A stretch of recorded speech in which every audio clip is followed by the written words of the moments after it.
আসসালামু আলাইকুম। তো আজকে দোতলা সিস্টেমে ডেলিভারি দিতেছি। তো দুই হাতে নিয়ে মানে এত দূরের রাস্তা সম্ভব না, মানে 10-15-20 সেকেন্ড পর পরই হাতটা মানে কেমন জানি ব্যথা ব্যথা হয়ে আসে। চিন্তা ভাবনা করলাম এই সিস্টেমে নিয়ে যাই, হয়তো বা মাথায় একটু ব্যথা লাগতেছে, যদি কাপড় দিয়ে নিয়ে আসতে পারতাম তাইলে হয়তো বা হইতো। তো বাসা থেকে তাড়াহুড়া করে বেরোইছি, তো এই কারণে কোনো কিছু মনে নাই, টুপিটাও আনতে মনে নাই। একটা মজার বিষয় কি জানেন, মূলত আমি এটা মাথায় করে নিয়ে যাইতেছি, তো সবাই মনে করতেছে আমি মুরগি মানে মাথায় করে করে বিক্রি করতেছি বাড়িতে বাড়িতে। দেখা মানে এইভাবে দেখতে দেখতে আমার চোখের শরমটাও ভাঙলো, দেখা গেলে আমার কাস্টমারও বাড়লো। ওনাদের যদি মুরগি প্রয়োজন পড়ে যে কোনো সময় দেখা হইলে কইব যে এরকম এরকম মুরগি আছে বা মুরগি লাগবো, তোমার কাছে আছে কিনা। তো মাল নিয়ে কাউন্টারে চলে আইছি, এই হলো কাউন্টার।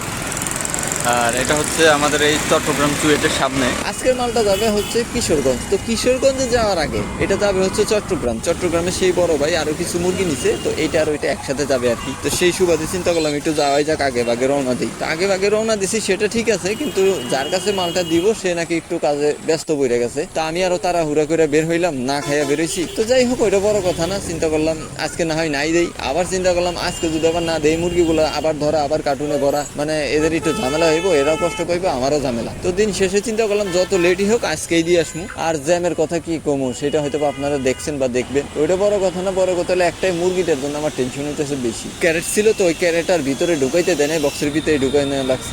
এখন চিন্তা ভাবনা করলাম যেহেতু 2-3টা বাইজে গেছে, খাদ্যের কোনো খোঁজ খবর নাই। এই ফজরের পর থেকে যে দৌড়াইতেছি ওই 2-4টে খায়া নিয়ে মনে করেন যে দেখি যে অসুস্থ অসুস্থ ভাব লাগতেছে, কেননা হুট করে খাবার খাইছি তো এই কারণে।